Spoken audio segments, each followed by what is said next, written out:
Nick and I originally met in elementary school. We kind of knew each other our whole lives, but we never really met until 9th or 10th grade. We kind of had the same friends, but we really didn't know each other up until we kind of met. I don't even think we asked each other out. I think our friends set us up, said, hey, do you want to go on a date with us? Actually, we kind of joke about it because we don't really have a day that we started dating. So we joke about it. It's sometime in June, our anniversary for dating. So we started out as really good friends, and it kind of just transitioned into us dating somehow. And I've always kind of liked her. I wasn't the type of person to ask someone out on a date. We were hanging out so much before, and we didn't really call them dates.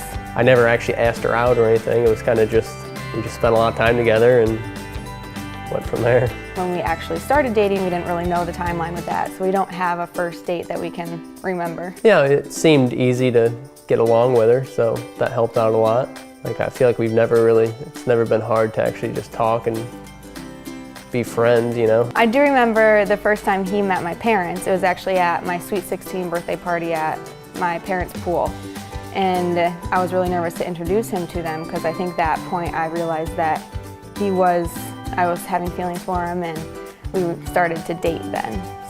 We both had same interests in like soccer and sports, and we got really close because both of us were really involved in soccer. And I remember on our travel soccer teams, I always went with his family to out-of-town games and to watch him play soccer, and he was always with my family to watch me play soccer. So we were just always together, and I think sporting events brought us even closer together. Well, I hate to lose, so I'm not the type of person to let her win, and she's not the person that wants me to let her win, so it doesn't matter if we're doing push-ups by each other, she wants to beat me and I want to beat her, you know? Just everything we do, we're all always competing against each other, and I think that's why we get along so well. We're both very competitive, but then again, very relaxed, so we just go together like that. I think I knew, like, once we got to college that it was easier for us to get along, and, you know, we started spending a lot more time together, so I just never really pictured myself with anyone else, at all, really. Ever since we started dating, I never really pictured myself with anyone else, being with anyone else. I don't think there was an exact moment that I realized I want to spend the rest of my life with him. As everyone knows, we've been together for, I think, going on 12 years now. My parents always kept bugging them and bugging me, saying, like, when are you guys going to get married? And I always kind of joked around about it, was serious, saying, let me finish grad school. I don't want anything to do with marriage until I'm out of grad school. So we both knew it was coming eventually, but I just didn't know when it was coming. We went up to the wineries and Thirsty Owl, and she had no idea. You know, I didn't think she knew I had the rings. I kept going to Syracuse to get the rings, and I went up like 4 times or something like that, and she had no idea. It was a fall day, and we took my dad's Jeep and we went up, cruised around the lake, which, I mean, we like the wineries together, so it's not out of the ordinary for us to just go up to the lake. So we walked down to the lake, and she started to get a little upset because I didn't know how to get to the lake through the vineyards, so we had to keep going back and forth, and then by the time we got down there, she had to go to the bathroom. And it was freezing cold that day.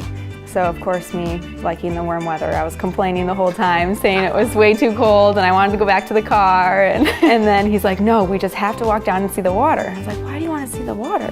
We see the water all the time. And he finally got me down to the water, and he got down on one knee. We were down at the water, and then I got down on one knee and I asked, will you marry me? And, you know, she started tearing up, and she said yes. And then we actually had to remake everything again with pictures, of course. So we pretended that he did it again, and we set up a little selfie station, and yeah, it was sweet.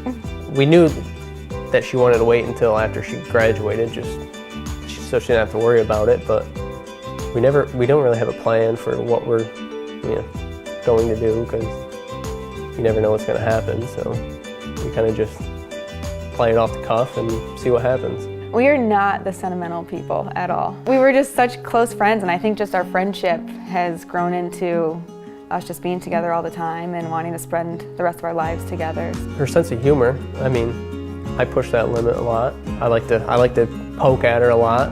I like to see how far I can push her. I just say crazy things just to get her riled up. But she is kind. I mean, she does love, and family is important to her, and it's the same to me, it is. I'm looking forward to in the future just building that friendship and getting closer and closer to him. I know right now I don't think that I could get any closer to him, but I know down the line we will be closer and closer and just building that friendship that we have. Hopefully kids in the next couple of years. He wants a big family. He's from a pretty big family, so he wants a big family. I want a couple kids, so definitely. She really wants twins. We'll see. Nick, I love you so much. I am so excited for our future and for the many years down the line that we're going to be together. I'm excited to see what our friendship builds and what our future holds for us. Kendal, I love you very much. Ever since I've met you, I've loved you. I can't picture I'd want to be with anyone else in the rest of the world. You are truly my best friend, and I can't wait to spend the rest of my life with you. And hopefully we live a long and happy life.